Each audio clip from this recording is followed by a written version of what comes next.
E aí, então, vamos lá. Esse bimestre, né, propriamente, nós vamos falar sobre as formas do pensamento humano.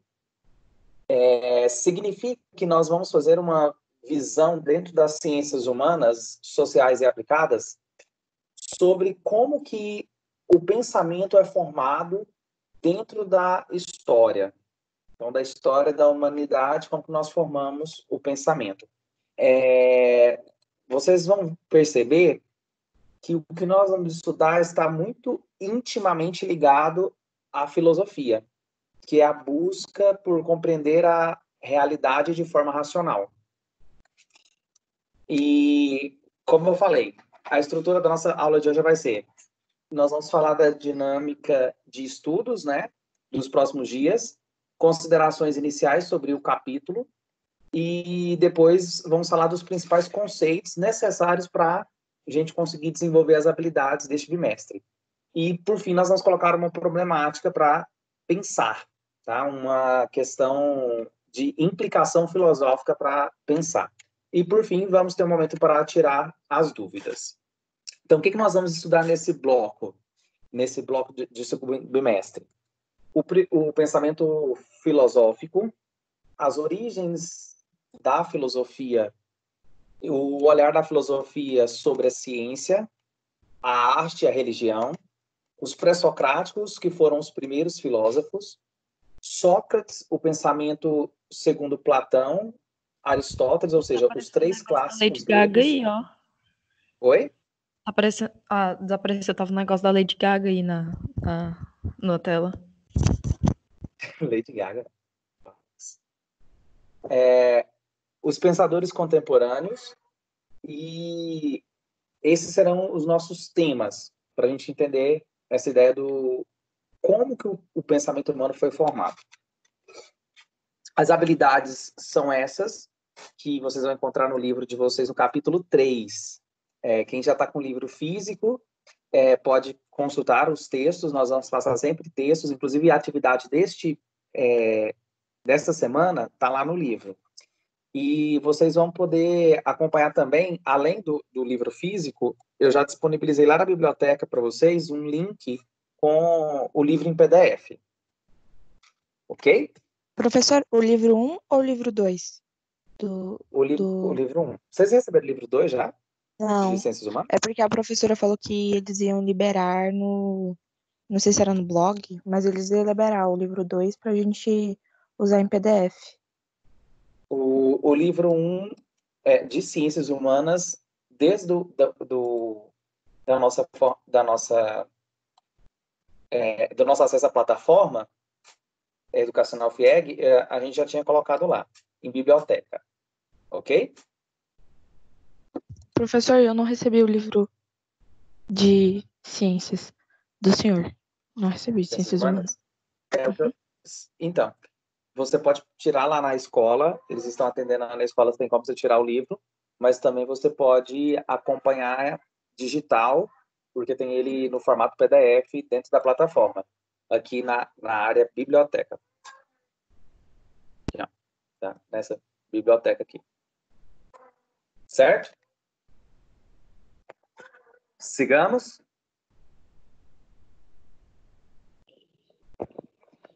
Pessoal? Pode prosseguir. Pode. Tranquilo? Então, vamos lá. Como nós vamos estudar? Mais uma vez, vão acessar a plataforma educacional FIEG. Todas as semanas terão atividades. Lá na aba avaliação, vai ter tarefa. Vão ser 5 tarefas e ao final vai ter uma prova. Então, tem uma tarefinha essa semana, uma tarefa nas próximas 4 semanas que se seguem. E, além das tarefas lá, os textos, o que nós tivemos construção pela plataforma educacional, nós temos essas aulas acontecendo às segundas e quintas-feiras. Vamos lá. Professora Camila, quando você quiser falar, você pode me interromper, tá? Tá bom. Tranquilo? Eu preciso também... Camila, se você conseguir olhar, se tiver alguém solicitando, porque quando eu abro a Tô de tela olho. aqui, Pode ficar eu não tranquilo. consigo ver. Então, vamos lá. Considerações iniciais sobre nosso capítulo sobre as formas do pensamento. Nós precisamos entender que a filosofia ela surge da dúvida sobre a realidade. E todas as outras ciências humanas, sociais, a própria matemática, né, que ela era intimamente ligada à filosofia na Grécia Antiga, as biológicas, né, as ciências da natureza, todas as ciências elas surgem da dúvida. E a dúvida ela é o princípio da filosofia. Então, para chegar a um pensamento, é primeiro necessariamente considerar a dúvida. Então, desde o filósofo Descartes, que é o pai da filosofia moderna, a gente tem uma máxima do penso, logo existo. O que isso significa? Que para que algo exista para você, ele tem que passar pelo seu pensamento. E para ele estar no seu pensamento, ele precisa tocar a dúvida. Então, o filósofo René Descartes ele escreveu um livro marcante na filosofia chamado Princípios de Filosofia, ao qual ele traz a dúvida como o caminho para a reflexão e para a filosofia. E aí esse trecho que está aqui destacado em azul é do livro dele, que ele diz: primeiro, para examinar a verdade é necessário, pelo menos uma vez na vida, pôr todas as coisas em dúvida, tanto quanto se puder. E dois, há também que considerar como falsas todas as coisas de que se pode ter dúvida. Então, o pensamento filosófico, questionar a realidade, é uma questão de dúvida. Eu preciso duvidar, porque se eu tenho certeza, então não tem reflexão, porque eu não vou passar pelo crivo do questionamento. Então, por isso que o princípio do pensamento filosófico, que é a procura de entender a realidade de forma racional, constitui pela dúvida. As afirmações desse filósofo, Descartes, né, do século XVIII, elas são, como eu falei para vocês, aquilo que vai ser fundante para a filosofia moderna e, sobretudo, para a ciência, porque esse penso logo existo, ele vai passar a afetar não só a humanidade, né, ou seja, o pensamento sobre o homem, mas ele também vai afetar a construção da física, da química, que nós chamamos aí as ciências da natureza moderna, né? E a própria biologia. Então, se eu tenho certeza demais sobre o universo, sobre as coisas, eu não consigo evoluir, eu não consigo constituir um pensamento, uma tese, uma teoria. Então, todas as teses, todas as teorias, todas as formas de pensar precisam da dúvida. Então, se pôr em dúvida, por isso penso, logo existo, se pôr em dúvida é uma forma de pensar, de raciocinar. E aí o raciocínio, desenvolvido pelo filósofo Descartes, teve grandes implicações para a ciência, a tecnologia e para, de forma geral, compreender o mundo como estamos falando. Então, uma definição sobre o pensamento filosófico é justamente o exercício de raciocinar. Raciocinar quer dizer colocar na razão, passar pelo raciocínio. Porém, não se trata apenas de explicar e buscar respostas para questões fundamentais, mas usar a razão de forma processual, questionando explicações baseadas no senso comum. Então, o que é o senso comum? Como a própria palavra diz, né? É comum. É aquilo que é ordinário, aquilo que é afirmado ou negado sem nenhuma evidência ou demonstração de apontes, de questionamentos. Então, o senso comum é aquilo que as afirmações ou as negações que não passam pela dúvida, não passa pela reflexão e não passa pelo questionamento. Então, nós vamos entender que a filosofia ela surge em oposição ao senso comum, ou seja, a falta de explicação sem questionamento, sem evidências, sem demonstração, sem argumentação. Não é possível falar em certo ou errado no campo filosófico. Então, nós, dentro da sala de aula, nós trabalhamos bastante isso. vocês vão lembrar quando eu disse para vocês que em ciências humanas nós não consideramos o certo e errado como ponto de partida, mas todo pensamento ele deve ser considerado, tanto para pensar mais sobre aquilo, né, aprofundar sobre aquilo, ou destruir aquele pensamento quando eu encontro uma outra evidência, quando eu encontro um contra-argumento, né? Nós temos um negócio chamado dialética, que nós vamos estudar esse semestre também, de Sócrates, que o Platão depois constrói como teoria. Nós temos a ideia de dialogar pensamentos diferentes, fazendo uma síntese entre eles. Então, nem tudo aquilo que eu acho, né, do senso comum prossegue quando eu passo ele por o meu achismo, quando eu passo ele pelo crivo da ciência, pelo crivo da razão, quando eu passo ele pelo debate, né? Por isso que a filosofia ela é feita por meio do debate. Por isso que as ciências humanas, sociais e aplicadas valoriza tanto o debate. O debate como aquilo que vai destruir a polaridade de certo e errado e me fazer ter uma outra visão sobre o assunto. Não que as opiniões elas devem ser desrespeitadas, muito pelo contrário. Eu devo considerar as opiniões, mas para fazer um caminho reflexivo, nós chamamos isso de filosofia. Mas não se deve, então, compreender que cada pensamento, mas se deve, então, compreender que cada pensamento filosófico evidencia um dos possíveis modos utilizados pela humanidade para pensar seus dilemas, anseios, práticas e saberes. Por exemplo, a morte. A morte ela é o campo fundante desde os filósofos pré-socráticos que pensaram sobre a natureza. A morte ela é algo que nos faz pensar, né? O que vem depois da morte? Ou o que veio antes depois da vida? Né? O Nietzsche diz que o escuro que existe antes do nascer e o escuro que existe após a morte é o que nos constrói como vida. Esse intervalo entre o nascer e o morrer é o que nos faz procurar construir ciência sobre a vida, a arte e a religião. Né? A religião também surge nessa necessidade. Nós vamos falar um pouco hoje sobre o que seria a religião e a religiosidade. Então, além disso, a filosofia contribui para se pensar outras formas que a humanidade desenvolveu para pensar o conhecimento e a realidade que a circula como ciência, arte e religião. Pessoal, se tiver alguma questão, pode falar, tá bom?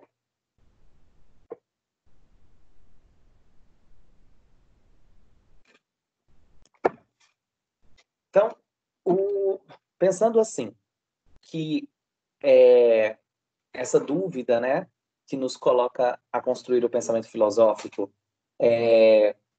faz da gente pessoas que questiona, que nega ou afirma, né? Não é bem assim, eu não entendi, eu não aceito esse pensamento, ou eu quero entender mais, faz da filosofia, então, essa busca para elaborar uma compreensão racional da realidade.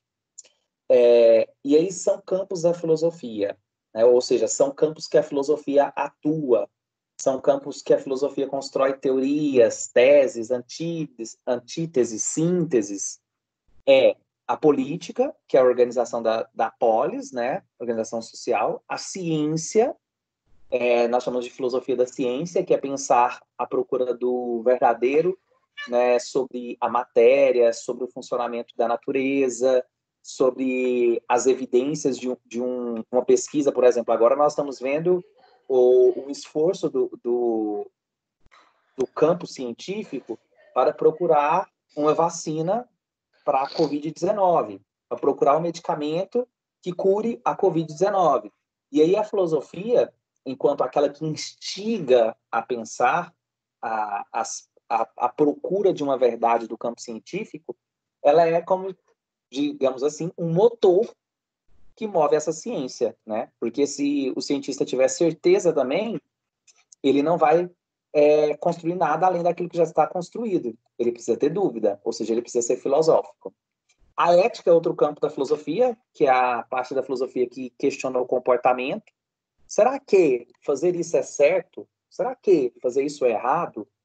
Por que que em alguma época isso era considerado certo e em outra época isso é considerado errado? Por que que em alguns países isso é crime e em outros países não?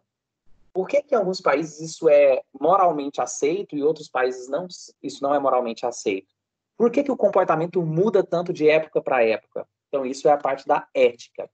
A estética é a parte da filosofia que vai tratar sobre a questão das expressões artísticas e daquilo que nós entendemos como demonstração da linguagem, que aí entra em outra parte, que é a filosofia da linguagem.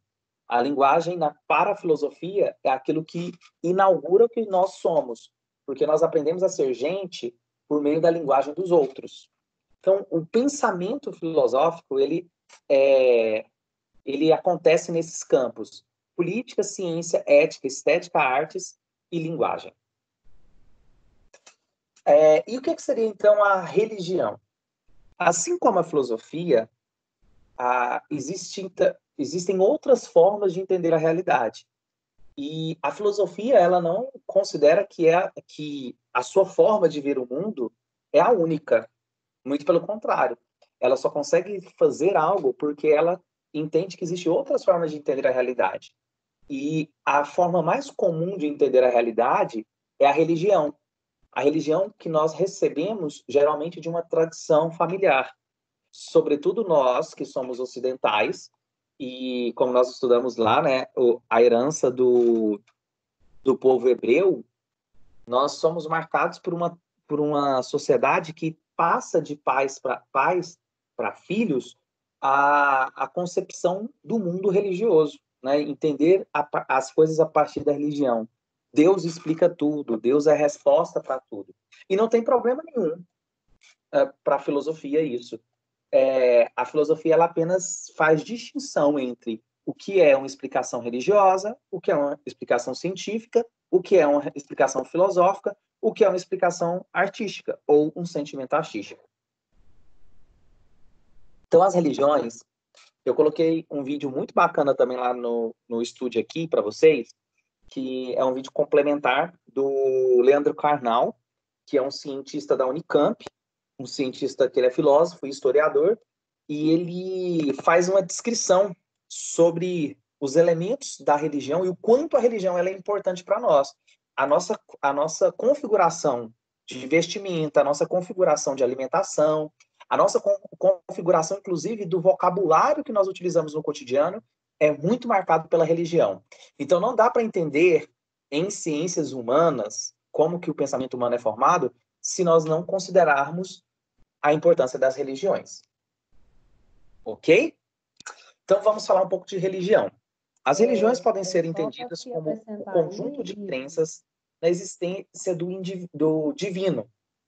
Então, a explicação do mundo que parte de um divino, de um sagrado, os seres humanos, ao longo da história, dentro de várias sociedades e vários momentos, criaram religiões. Alguns afirmam que a palavra religião teve origem no latim religio, que significa respeito pelo sagrado. Outros já dizem que a sua etimologia, ou seja, o significado da palavra, é derivado de religare. Religare também é do latim e significa refazer, religar, atar, reeleger, que seria o mesmo que entender aí um chamado, que seria a ideia de ligar o humano com o sobre-humano, ligar o humano com o divino. Seria fazer uma ponte entre a humanidade e o sagrado. Então, nós vamos entender que existe religião, que é o conjunto de crenças organizadas institucionalmente, e existe religiosidade. A religiosidade, inclusive dentro da religião, você vai encontrar diversas religiosidades, né? Vamos ter lá, por exemplo, a pessoa que ela é católica, mas ela acredita em coisas que não estão dentro do cano do ensinamento católico, ou seja, dentro das normas do ensinamento católico. Por quê? Faz parte da religiosidade, do costume da família, ou de alguma experiência pessoal que ela teve. E então nós temos a religião como ligada à instituição e a religiosidade enquanto ligada as práticas do indivíduo. Então, as práticas religiosas, elas são muito antigas.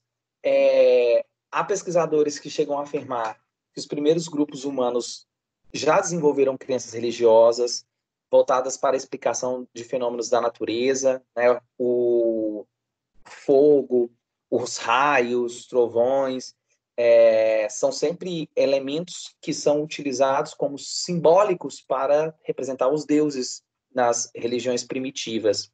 Tem um sociólogo chamado Emily Durkheim que escreveu várias teses para entender a sociedade a partir da religião, e ele estuda as religiões primitivas como que o povo daquela sociedade se parecia com os deuses que eles criavam, né? Então, aquelas sociedades primitivas criavam deuses parecidos com as configurações sociais que elas tinham, né? Então, assim, o Deus como imagem e semelhança do social.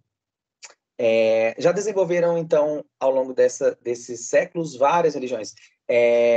São mais de 2.600 deuses catalogados dentro da história.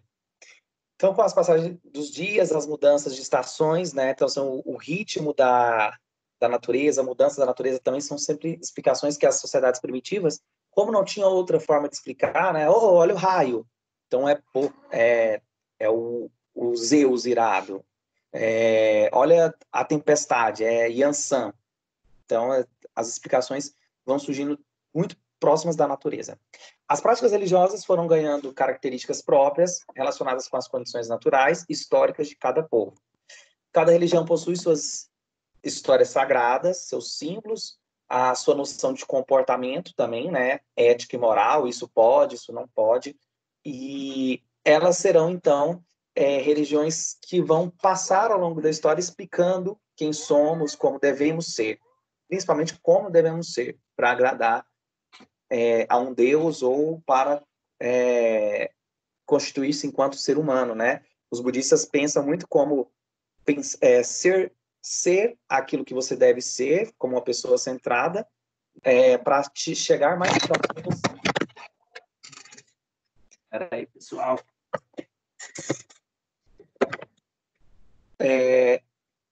As religiões atuais, então, elas, hoje, né, nós temos a classificação dessas três nomenclaturas. Os monoteístas, que são a crença em apenas um Deus, politeístas, crenças mais de um deuses, e panteístas, que são crenças na forma ou no espírito da natureza como uma divindade.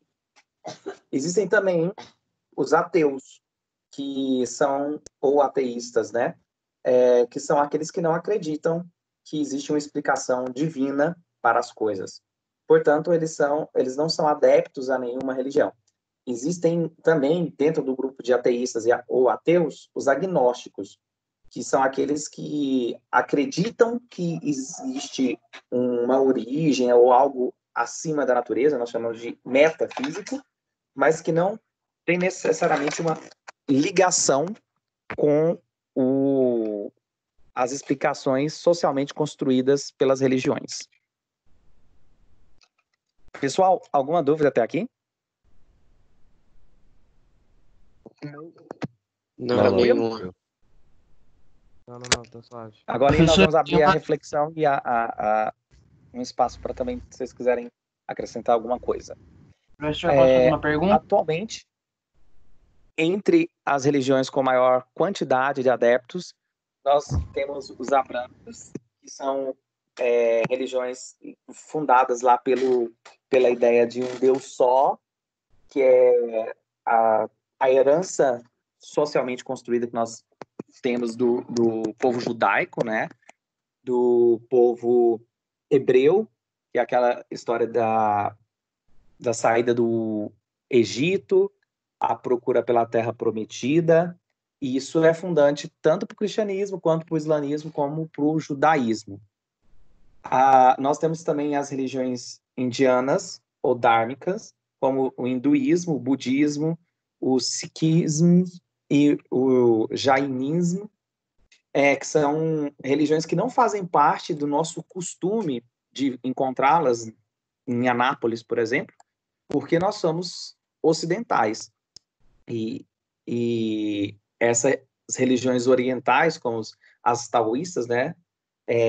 Religiões de tradição chinesa, o confucionismo, taoísmo, shintoísmo, e entre outras, nós temos lá os orientais, nós temos lá na antiguidade a formação de 100 escolas filosóficas, porque eles unem filosofia com religião.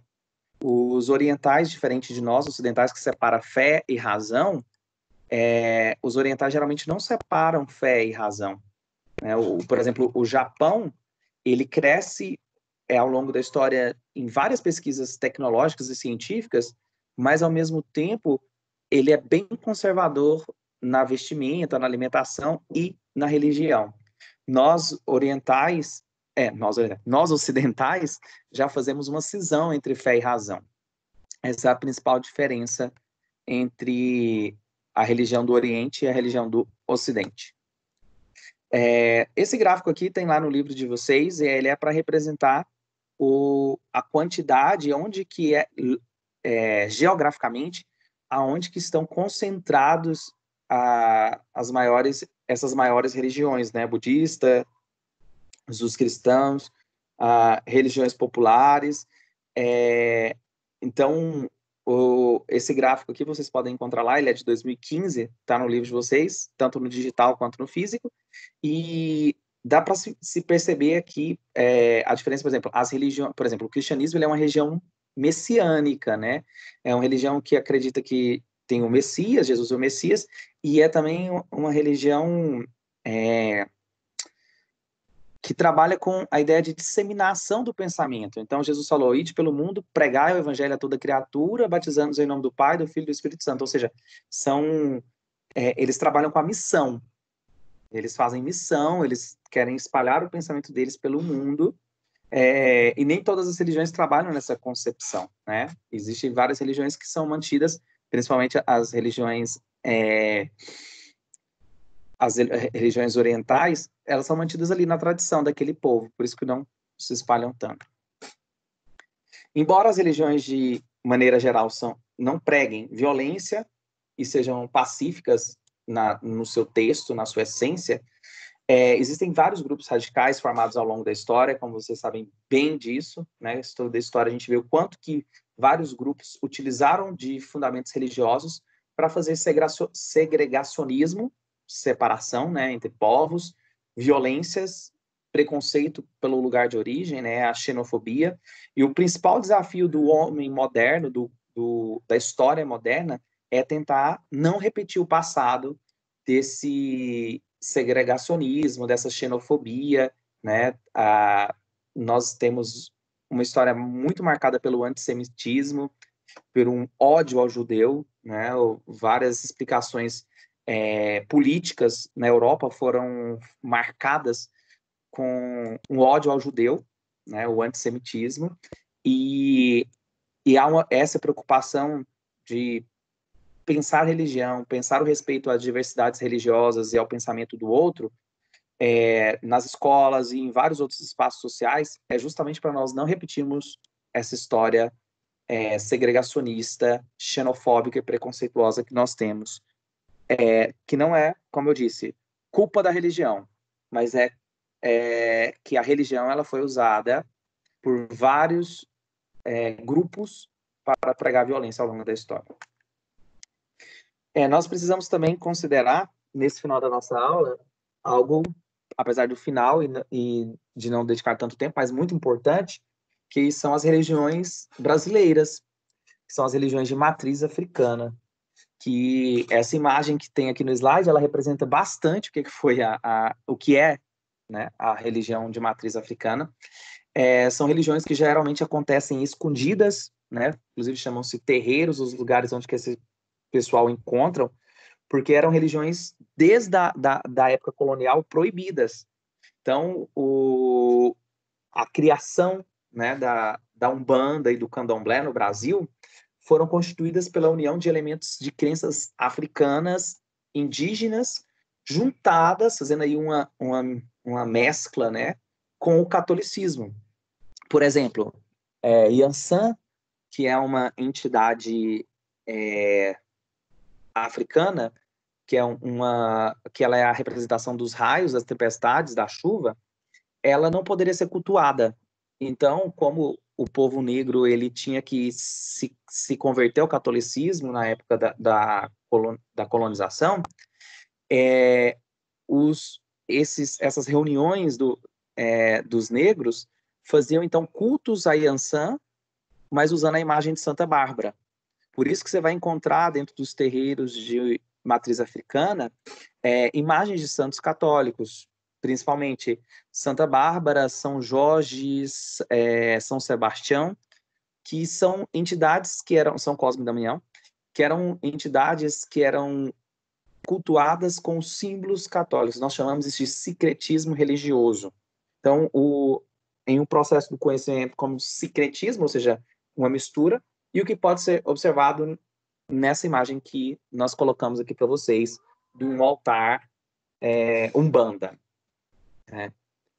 E essas entidades, elas, como eu falei, elas são ligadas geralmente a forças da natureza, e elas também têm características de humanos, né? Tem características, são mitos que explicam características humanas como o ódio, a inveja, a preguiça, o amor, a ganância, né? São histórias que você vai ler e vão ser histórias explicativas de coisas humanas. Então a gente percebe que até mesmo quando o homem tenta fugir de si, ele não sai, né? Quando ele tenta explicar as coisas pelo sagrado, nesses mitos e nessas histórias religiosas, ele tem algo de si, ele fala de si. Então, o problema aqui para vocês, e é um problema que vocês vão responder o questionário lá na aba avaliação, que é uma avaliação somativa, vai somar ao final do bimestre, depois vai ter uma provinha também, como eu falei, vão ser 5 atividades, e depois uma avaliação final. E eu quero que vocês pensem a reflexão seguinte: a filosofia, como nós colocamos no início da aula, surge como uma tentativa de dar explicações racionais para tudo aquilo que a pessoa humana subtraiu como místico ou como mistério. Né? Não sei de onde que vem esse raio, não sei de onde que vem esse trovão. Então, como que eu vou explicar isso? A filosofia surge para explicar também como surge a arte, as ciências, as religiões, como elaborações sensitivas, explicativas ou interpretativas da realidade.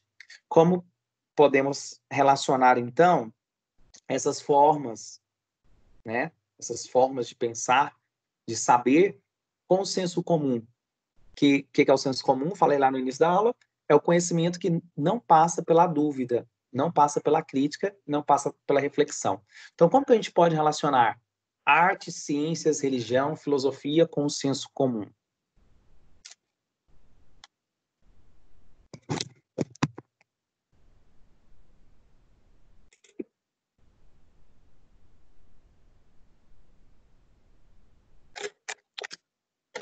Vamos lá, pessoal?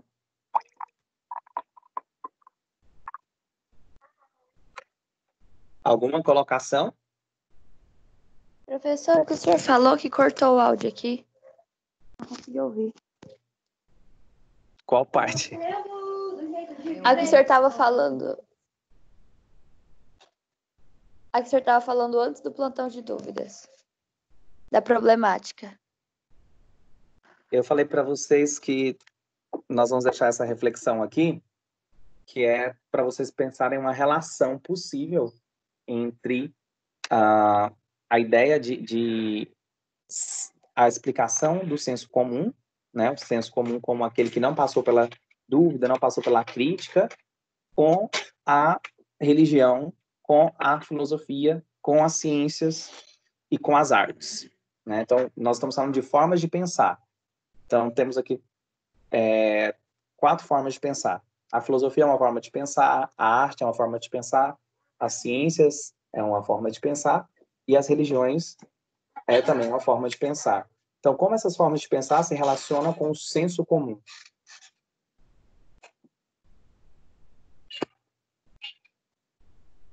É uma questão importante aí para considerar, né? A sociologia, ela vai nesse movimento, gente, de perceber a religião, o pensamento religioso como uma construção humana, né? Então, alguns autores importantes, inclusive a Marilena Chauí, Peter Berger, eles fazem essa compreensão, né, essa discussão de que a religião, né, a compreensão do sagrado é um encantamento do mundo, né? E aí, tanto a sociologia quanto a antropologia, as disciplinas de humanas, né, elas vão trazer essa compreensão de que a religião é uma construção humana e que todas as sociedades conhecidas, elas têm sinais do sagrado, né? Porque os homens, nessa tentativa de compreensão do mundo, eles começam a partir desse encantamento do mundo, né? Os significados das coisas sempre com um sentido sagrado, né? E eu queria comentar também, eu estou tentando aí aproveitar o máximo do tempo antes que encerra. A Débora Batista, ela fez uma pergunta no chat. É por isso que quase nenhuma religião, além do cristianismo, existe no Ocidente. Ela fez com base no que o professor Ítalo estava falando, que eu não lembro exatamente qual que era o contexto.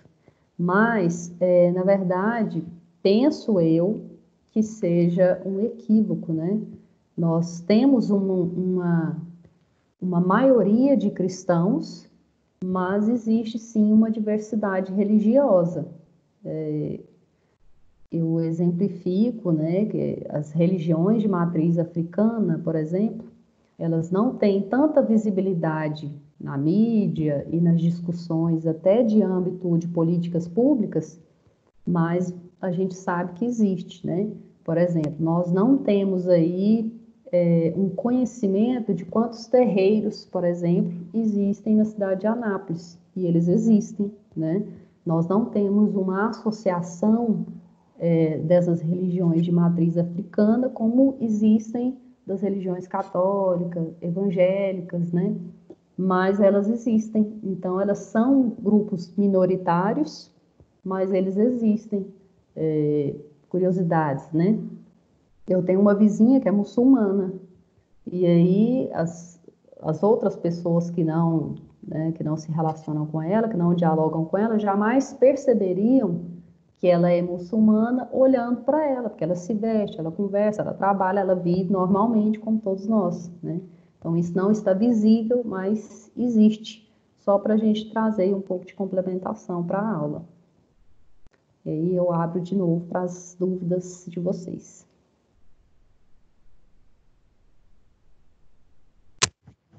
Professores, teve uma parte que eu não compreendi direito. Nós estamos falando que a filosofia vem do questionamento, certo? Então a religião se originou através de qual questionamento? Você quer responder, Camila? Pode falar. A religião, ela não surge... alguns lugares, em alguns momentos, como eu falei, no Oriente, né? As religiões orientais, elas são muito ligadas à filosofia, porque eles não separam fé de razão.